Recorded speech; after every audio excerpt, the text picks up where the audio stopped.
Greetings, fellow Slayers. So, first of all, I want to apologize for not starting off Buffyvverse June 2024 on the first of this month. I apologize for that. I just slipped my mind, so there you go. But yeah, anyway. So, without further ado, let's start. So anyway, this month we're going to be tackling season 4 of Buffy the Vampire Slayer. So yeah, which means after this is done, we only have like 3 more seasons left to go. So yeah, interesting, huh? Anyway, so let's kick things off. Let's kick off Buffyverse June 2024 with the first episode of season 4, The Freshman. Buffy and Willow are in the stakeout at the cemetery while discussing which classes Buffy should take for her first semester at college. They discuss the fact that Buffy is choosing her courses at the last second, which she credits to a busy summer of slaying, and that Giles has told her to start keeping her identity as a Slayer under wraps again.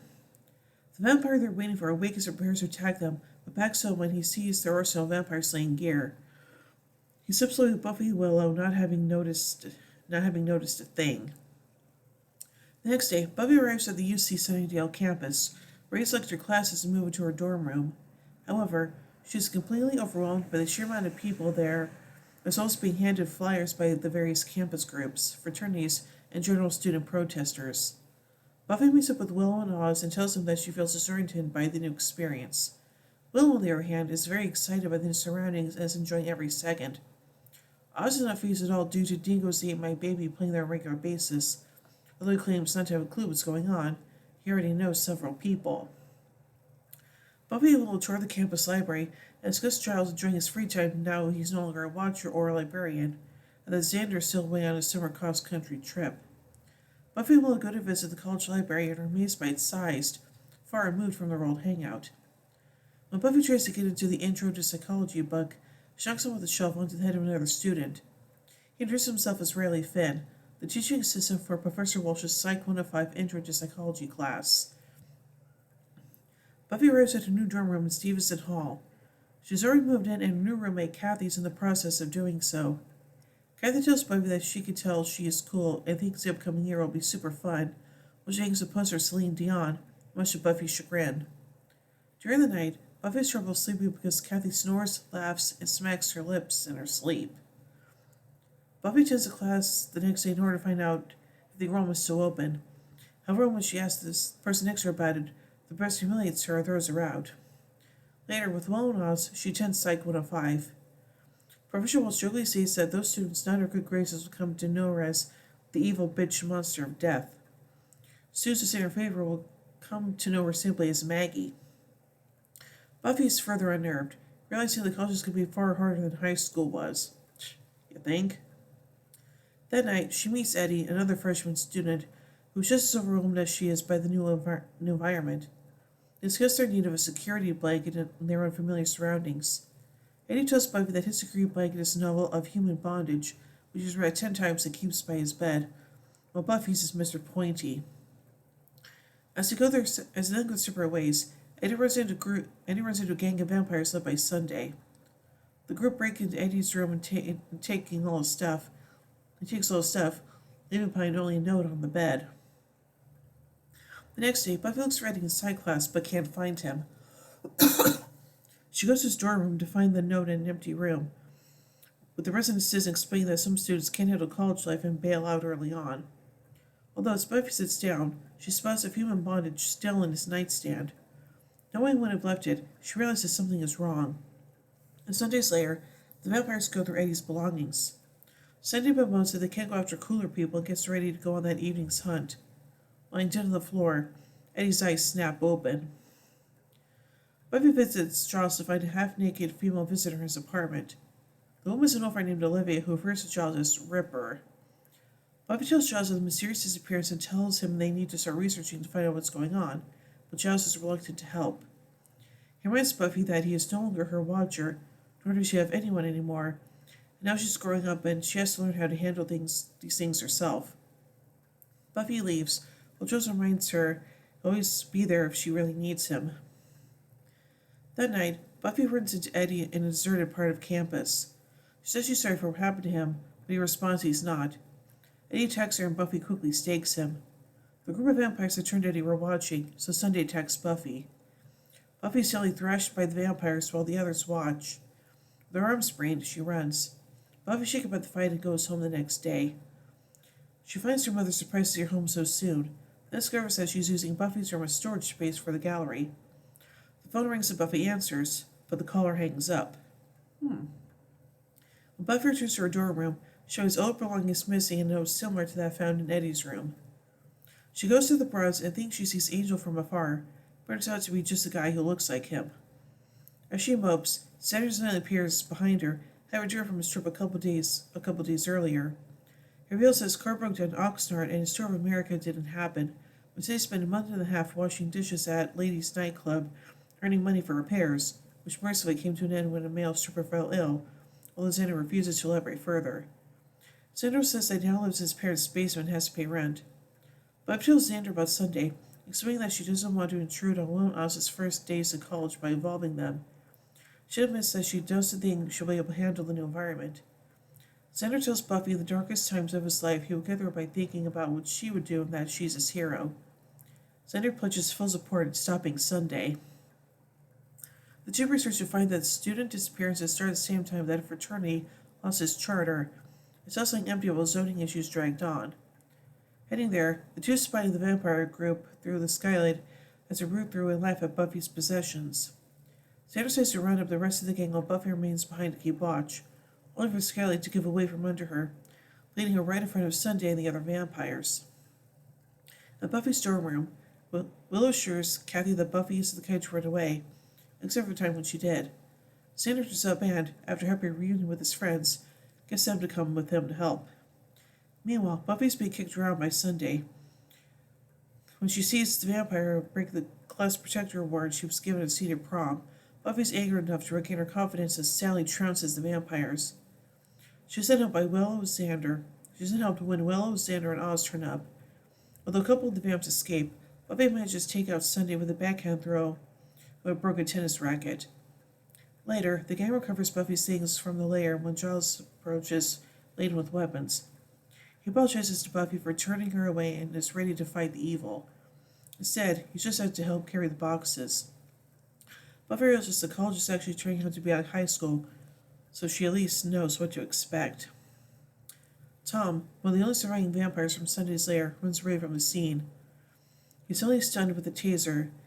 The three masked men, armed and dressed in camouflage fatigues, approach the fallen vampire. Dun dun dun. So let's take a look at some continuity surrounding this episode. Buffy begins attending college, but she won't go on to graduate. In her second year, she'll move out of her dorm to take care of her mother, then decide to take the rest of the semester off after Joyce dies. Her own death in the gift will prevent her from applying for re-enrollment on time. In live serial, she decides to audit classes with Will Tara McClay for the rest of the semester, but does not continue after the trio messes with her. Later that year, she'll apply for admittance but receives a rejection letter for missing the deadline again. Buffy says, "Can't wait till Mom gets to over these books. I hope it's a funny aneurysm." Ironically, Joyce's cause of death will be a brain aneurysm. Buffy mentions Mr. Pointy, the stake left to her by her late friend and fellow Slayer Kendra Young in the episode Becoming Part 1. Giles states to Buffy that she needs to start doing things on her own and not always coming to him for help, since she's getting older and he can't always be there. He later finally enforced this after he goes off to London and Tabula Rasa. Buffy answers the phone, but doesn't hear anything. Instead it's revealed that it's Angel calling Buffy, but doesn't want to say anything, so he hangs up. Normally pink in color, the Zeph and Mr. Grotto is black and white in this episode. Among the things taken by Sunday and her gang, there's Buffy's class protector award given to her in the episode The Prom.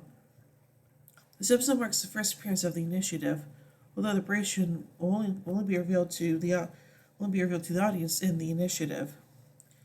This is the first episode not to feature Sunnydale High School, which was spoiled by Graduation Day, Part 2.